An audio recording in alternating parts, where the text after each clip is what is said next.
We've just witnessed a three-day bro fest with Putin and Xi celebrating authoritarian power. China certainly running over the top of Hong Kong, and of course we're very concerned about its threat to Taiwan. Russia assaulting Ukraine and trying to take it in just a brutal display of force. How much should the American public be concerned about the way these authoritarian leaders are approaching the world? Well, on one level, this is no surprise. Both countries have very different worldviews than our own. They may find common cause in opposing the worldview that we and so many other countries around the world seek to defend and advance.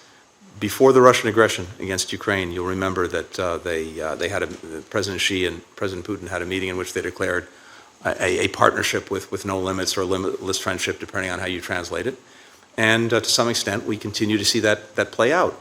I think in many ways with Russia now as the very junior partner in this relationship, but a partner that may serve some interests that China has. But what we've done at the same time is to make a major reinvestment, rejuvenation, re-energizing of our own alliances and partnerships. And we now have much greater convergence than we had a couple of years ago on how to approach both of these challenges. You see that in the coalition that's come together to oppose the Russian aggression against Ukraine, both in terms of the support for Ukraine and the pressure being exerted against Russia.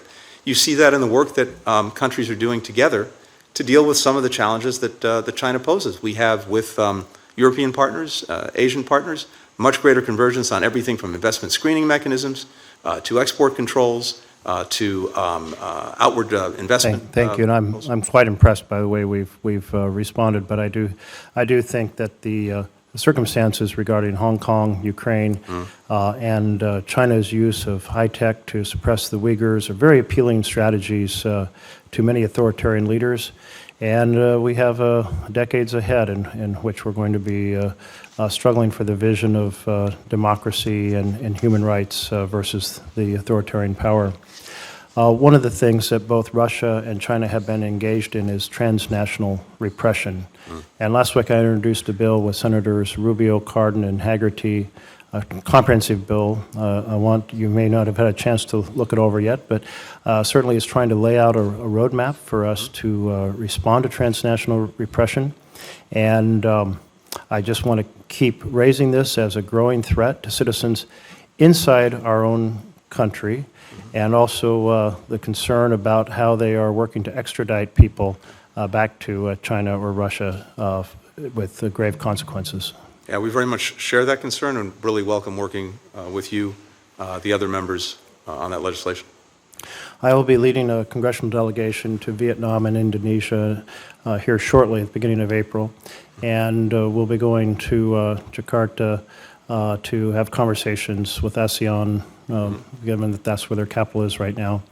And how do you evaluate how successful ASEAN will be in being a significant part of the structure that kind of resists Chinese expansionist power?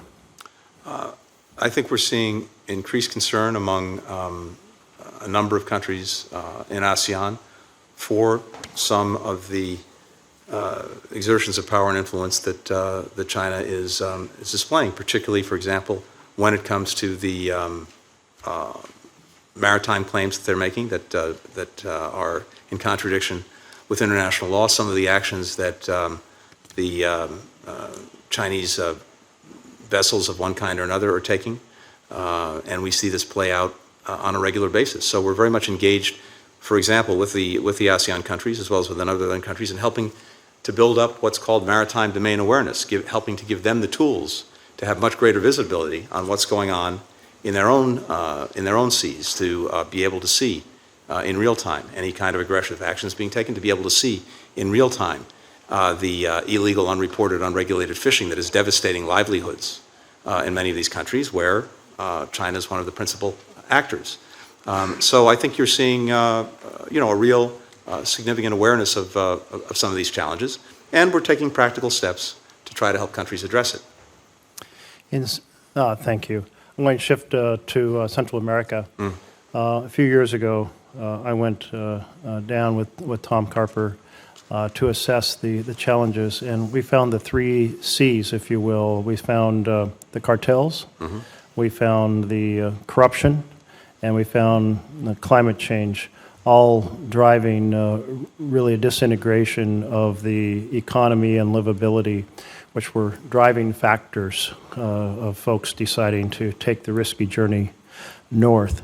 We have a new opportunity with the new president, well, not so new now, but of Honduras, President Castro.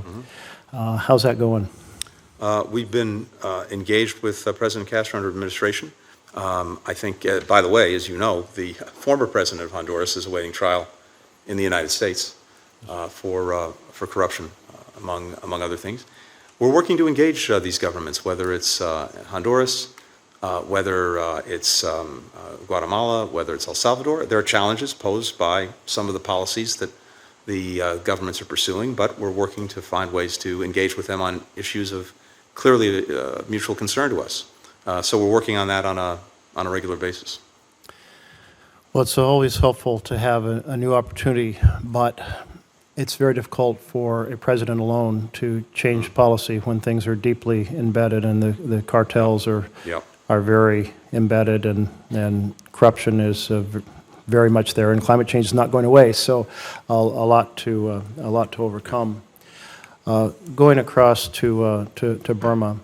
I led a congressional delegation years ago when Aung San Suu Kyi invited us to come and see that there was nothing to hide.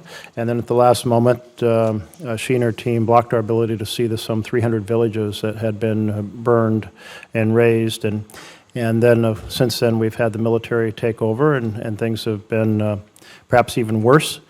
And we always hope that there is some kind of path back to democracy. Back to some form of human rights, but it's not looking too good. Any ways you can make me feel better about this? I wish that I could, but unfortunately I share your assessment. We have been working since the military takeover to do a number of things, including, of course, first and foremost, stopping the violence, which continues to take place every single day, and that's gotten worse, to release prisoners, and to get back on the path of democracy. None of that has happened. We've been working with many other countries to try to exert pressure on the military regime. We have by the way, we have the Burma Act as well, whose passage we appreciate and welcome. We're working to implement it. Part of that goes to the support that we're providing to democratic groups in Burma, as well as ethnic groups that are dealing with the repression coming from the military junta, trying to prepare them effectively for governance.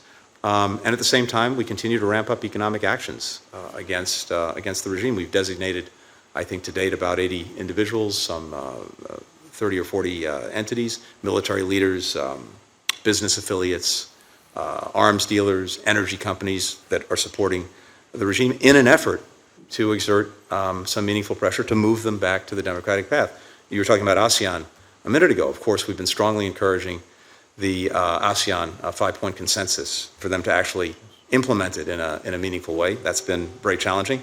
In short, I wish that I had something positive or hopeful to say. In this moment, it's an incredibly challenged situation. Thank you. Thank you. Senator